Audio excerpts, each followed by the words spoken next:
It's almost midnight here in Ontario. It's been raining since, what, 8 o'clock? Steadily.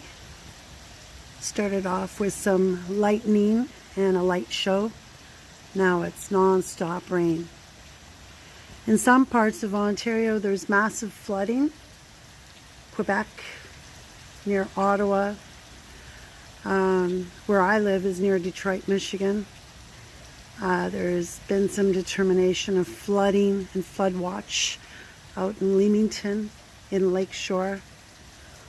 I've noticed that the water levels are really high here as well.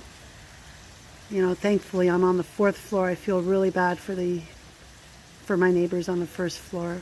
I just hope that everyone is safe, regardless of whether it's rain or snow. Let us all be safe and conscious of our surroundings. Have a good night. Happy May 1st for tomorrow and Hump Day and all of that. Good night.